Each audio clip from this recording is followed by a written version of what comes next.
She was standing in her kitchen in a state of significant undress when I walked through the wrong door, and she looked at me for one long moment, and then she said, "Don't apologize.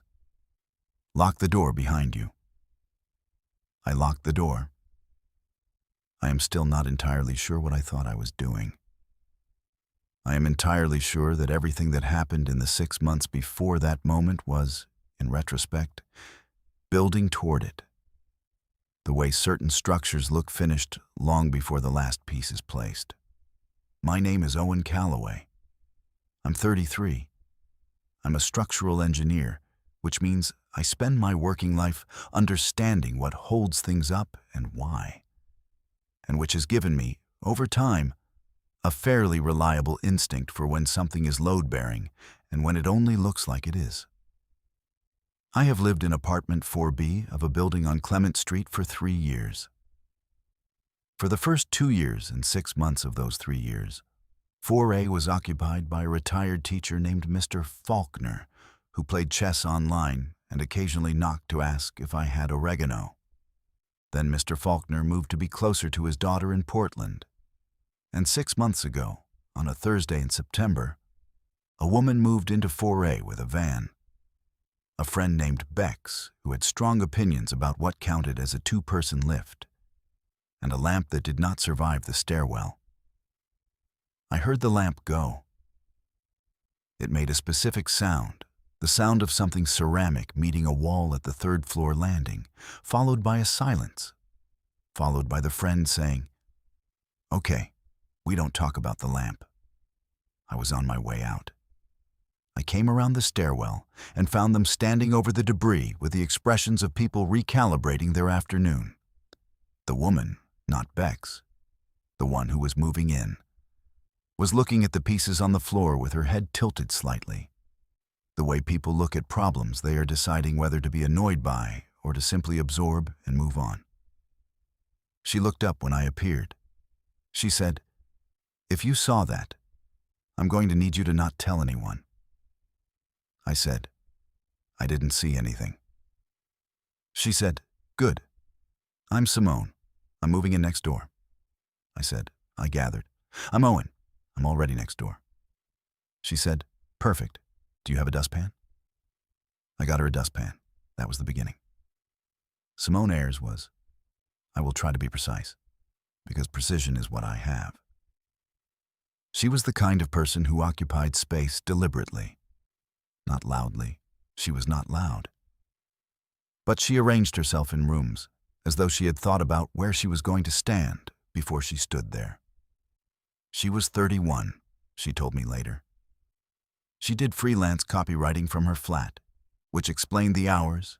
She worked at unusual times and was sometimes audible through the shared wall, not disruptively, just present, typing. Occasionally reading something out loud to herself in the specific murmur of someone testing whether a sentence worked. She had dark brown hair she kept in a clip that never fully did its job. She had a habit of tucking things into her sleeves, her phone, a pen, once a small notebook, when she didn't have pockets, which she considered a design failure of women's clothing and had expressed opinions about more than once. She had a laugh that arrived late, like it had to clear something on the way out. And when it came, it was real. The spare key appeared on my kitchen counter 4 days after she moved in. I came home on a Monday evening, and it was simply there. A plain metal ring, 1 key, a small square of paper that said, "In case of emergency or locked-out-related disaster. I have yours already. S." I had not given her my key. I checked my door. It was not broken into.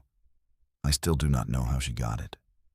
I did not ask because the answer seemed like it might be more alarming than the question, and also because I had already decided, somewhere in the first 4 days, that Simone Ayres was someone I was going to accept at face value and deal with the specifics as they arrived. I put the key in the kitchen drawer and left mine on her doormat the next morning with a note that said, "Same terms." She knocked on my door that evening and said, "Good. Now we're covered." I said, From what? She said, anything. I don't like contingencies I haven't planned for. I said, you're a copywriter who lives alone and gives spare keys to strangers. She said, you're a structural engineer who accepted the key without asking questions. We're both making reasonable choices. She went back to her flat. I stood in my doorway for a moment. I was, I should say, not looking for anything. This is not a disclaimer, it is a relevant structural fact. I had been comfortably solitary for about 18 months, following the end of a relationship that had concluded not dramatically, but with the specific quiet of two people who had gradually stopped being the right answer to each other's questions. I was not lonely. I was not waiting. I was living in 4B and going to work and coming home and occasionally being asked for oregano, and I had made peace with the shape of that. Then there was Simone on the other side of a wall. The first 3 months were neighborly in the technical sense. We exchanged information in hallways. We had each other's keys and used them once each. She locked herself out in October, and I knocked on her door at 11 p.m. in November because she'd left her music playing, and I wasn't sure she was home. She was home. She was asleep on her sofa with a manuscript printout on her chest. And the lamp, a new lamp, a replacement, which she had mentioned with the energy of someone who had moved on, and also had not quite moved on, still on. I turned the music off. I put a blanket over her. I left. She texted me the next morning, "You tucked me in. That's either very kind or very presumptuous, and I can't decide which." I said, "There was a blanket on the arm of the sofa. I used it." She said, "The presumptuous reading is more interesting." I said, "You were going to get cold." She said, "See, this is the kind of thing that makes it very hard to maintain a normal neighbor dynamic." I said, "You gave me a key 4 days after you moved in." She said, "That's practical. Tucking someone in is personal." I said, "I'll remember the distinction." She sent back a single full stop. I had learned by then that this was her version of a smile she didn't want to give too easily. This is what I mean about the structure being load-bearing long before the last piece went in. The inciting incident, if I have to name one, was the dinner in December. She knocked on my door on a Tuesday evening and said, "I have made too much pasta." This is not an invitation. It's a waste reduction exercise. I said, "I appreciate the clarification." I went to her flat. She had, in fact, made too much pasta. We ate at her kitchen table, which was smaller than mine, and pushed against the window, and she had the kind of mismatched plates that come from a life assembled gradually rather than all at once, and the replacement lamp was on and warm. We talked for 3 hours. I learned that she had grown up in Edinburgh, moved south for university, stayed because London was the kind of city that made leaving feel like a decision you had to justify. I learned that she found most networking events tolerable for exactly 40 minutes and had developed a system for leaving at the 41-minute mark. I learned that she read obsessively, fiction, mostly, the kind with long sentences and unreliable narrators, and that she had strong views about chapter length that I was not qualified to evaluate, but found unexpectedly compelling to listen to. She learned that I could look at a building and tell her approximately what year it was structurally modified, which she called either impressive or unsettling, depending on the context. She learned that I was quieter than I seemed at first, which she said not as a criticism, but as something she'd been testing a theory about. I asked what the theory was. She said that you process things thoroughly before you say them, which means when you say something, you mean it. I said, "Is that a good thing?" She said, "It's an unusual thing. I'm still deciding if it's good." That was December. January and February built on it in the way that adjacent walls build, shared, structural, one reinforcing the other. We had dinner twice more, both times with the pasta justification dropped in favor of simply, "Do you want to eat?" We watched something on her television once, which turned into twice, and the second time I fell asleep and woke up at 1 a.m. to find she had not woken me and was asleep herself in the armchair with a book on her lap. I left quietly. I texted from my flat, "Now we're even." She replied in the morning, "The blanket thing was warmer." "Literally," I said, noted. There was a thing happening between us that neither of us had named. I was aware of it in the specific way you're aware of a structural shift, not dramatic. Not sudden, but measurable if you know what to look for. The way she said my name had changed slightly, had lost the slight formality of the early months. The way she stood in my kitchen when she came to return something or borrow something, not moving to leave immediately, finding small reasons to stay another few minutes. I did not name it. She did not name it. We were, I think, both doing the calculation, weighing something against its own risk with the specific care of people who live 12 feet apart and cannot afford to get it wrong. March arrived. The morning it happened, I had been on an early site visit and come back to find I had left my phone charger in her flat. I had been charging it the previous evening while we watched something and had walked out without it. I had her key. She was, as far as I knew, at a coffee shop. She worked there Thursday mornings, a standing arrangement with a corner table, and the specific background noise she said helped her write. I knocked. No answer. I used the key. I should say, I had used the key once before, legitimately, to retrieve a package she was expecting and had texted me to collect. I was not in the habit of walking into her flat. I knocked again in the hallway, said her name, heard nothing, and went to the kitchen where I had left the charger on the counter. She was standing at the far end of the kitchen in a state of significant undress because, as it emerged, she had come home early, which neither of us had accounted for, and I had not heard her because she had been in the bathroom, and she had not heard me because she had headphones in, which were now around her neck. We looked at each other. I had approximately 2 seconds of pure cognitive vacancy, the specific blankness that arrives when the actual situation and the expected situation are so far apart that the brain requires a moment to reconcile them. I said, "I'm sorry. I left my charger," she said. "Don't apologize. Lock the door behind you." I locked the door. She had a robe on the back of the kitchen chair. She picked it up. She did not rush. She was looking at me with the expression of someone who has made a decision and is watching to see if the other person catches up. She said, "The charger's on the counter." I said, "Yes, I see it." Neither of us moved. I said, "Simone." She said, "You looked like you were going to leave." I said, "I was considering it." She said, "Don't." She put the robe on. She leaned against the kitchen counter and crossed her arms, not defensively, just settled, the way she stood in rooms when she had decided something. She said, "Can I tell you something I've been editing for about 2 months?"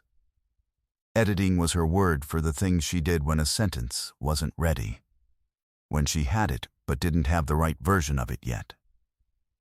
I said, "Yes." She said, "I gave you that key because I'd already decided I wanted you close, not as a contingency. I told myself it was practical and it wasn't practical. I knew that from the first week." I said, "The note said in case of emergency." She said, "I have a lot of emergencies." I said, "You've used it once." She said, "I don't need to use it. I just need to know it's there." I looked at her. The lamp on, the mismatched plates in the drying rack, the manuscript pages on the table with her handwriting in the margins, the small murmur of a life being lived very close to mine for 6 months. I said, "I've been doing the calculation." She said, "I know. I've watched you do it." I said, "You're 12 feet away." She said, 10, actually. I measured. I said, "That makes it worse, not better." "If this goes wrong," she said, "I know. I've measured that too." I said, "And?" She said, "And I think the risk of not saying anything is worse than the risk of saying it. I think I've been leaving evidence for 2 months and watching you decide what to do with it, and I'm tired of waiting for you to finish the calculation." I said, "What evidence?" She said, "The pasta was on purpose. The blanket was deliberate. The 40-minute networking rule. I left a party in January at 41 minutes because I wanted to come home to this building to see if your light was on." I said, "Was it?" She said, "It was." I said, "I was reading." She said, "I know. I could hear you moving around." That was enough. There are certain moments where a structural engineer should probably understand the load distribution better than anyone, and still finds himself standing in a kitchen, not trusting his own calculations. I said, "Simone, I have been trying very hard to be a reasonable neighbor." She said, "I know. You've been excellent at it. I'm asking you to stop." I said, "You're asking me to stop." She said, "I'm asking you to tell me if the calculation comes out the way I think it does." I held that. I said, "It does." She said, "Say it properly." I said, "I have been in possession of feelings I have been treating as a load-bearing wall I wasn't allowed to touch for approximately 5 months, and I would like, very much, to stop treating them that way." She said, "That's the most structural engineer way anyone has ever said that to me." I said, "I'm working in my native language." She said, "I know. I like your native language." I crossed the kitchen. I stopped close enough that the question was clear without the answer being assumed. I said, "The door is locked." She said, "Yes." I said, "I'm not leaving." She said, "Good." The lamp was on. The morning was quiet except for the building around us, the particular sound of a place that holds people the way all buildings do, structure and warmth, and the invisible fact of other lives being lived just on the other side of every wall. She put her hand on my arm. Small, deliberate, the first true thing either of us had touched. I covered it with mine. The key is still on my kitchen counter. Hers is in the drawer where I put it in September. We have not reorganized this. There is something about the original arrangement that feels right to leave in place, the first evidence, the first decision. The thing she said was practical and wasn't practical. I told my sister about Simone in April, 2 weeks after the morning in the kitchen. My sister said, "The neighbor? You fell for the neighbor?" I said, "She gave me a key 4 days after she moved in." My sister said, "That's either a red flag or a green flag, and I can't tell which." I said, "That was my position also. I've landed on green." The months that followed were the months of 2 people who live 10 feet apart, figuring out what that means when the dynamic changes. It meant, mostly, that certain fictions were retired. The pasta justification, the waste reduction framing, the pretense that either of us was going to her flat or mine for any reason other than the reason we were going.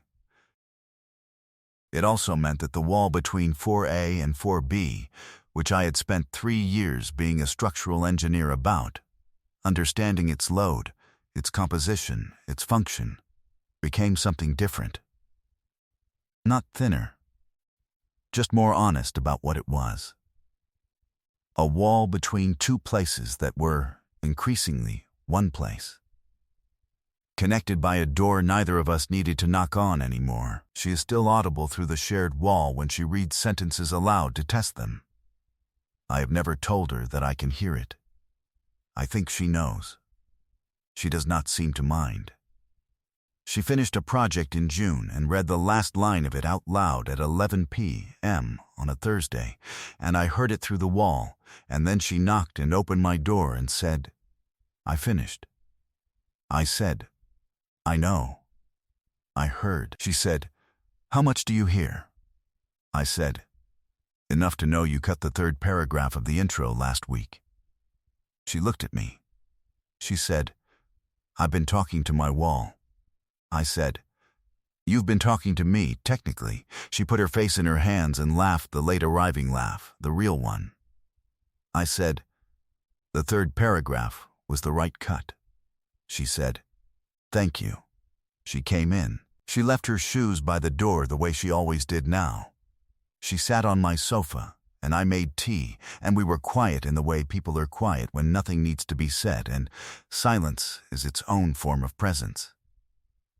Later she said, "Do you know what I thought? The first morning? After I moved in?" I said, "Which first morning?" She said, "The Deuced Pawn morning, when you came around the stairwell and you didn't make it a whole thing. You just got the dustbin." I said, "The lamp was already broken." She said, "Exactly. You looked at it, and you saw that it was already handled, and the only thing left to do was help with the specific thing that needed doing." I said, "The dustbin." She said, "The dustbin." That was the first thing I noticed about you, that you looked at a problem and found the actual useful response. I said, "And?" She said, and I thought, I want to know that person better. I said, "And now?" She said, "And now I know you better." She tucked her feet up on the sofa. She had her phone in her sleeve. I said, "The key thing." She said, "Yes?" I said, "You knew from the first week." She said, "I knew from the dustpan, honestly. The key was me doing something about it." I said, "And you just put it on my counter and waited." She said, "I was editing. I needed to see what you did with it first." I said, "I left mine on your doormat the next morning." She said, "I know. That's when I stopped editing." Years later, when people ask, and they do ask, because the story has a shape people enjoy, the spare key and the locked door and the lamp that didn't make it, Simone says. I moved in next door, and within a week I had given him a key and a problem to solve. He's a structural engineer. It was tactically sound. I say, she framed it as a contingency. It was never a contingency. She says, it was both, actually. I say, only one of those things is true. She says, "See, this is the thing about falling for someone who processes before speaking. When they disagree with you, they've already done the structural analysis. It's very irritating." I say, "The evidence supports my position." She hands me a full stop. Even in person. Even now. The smile she doesn't give too easily, given. What would you have done if the person next door handed you a key 4 days after moving in, and you only understood why months later? And have you ever watched someone leave evidence they hoped you'd find, and known you were taking too long to find it? Tell me in the comments if this one landed. Leave a like, subscribe, and I'll see you in the next one.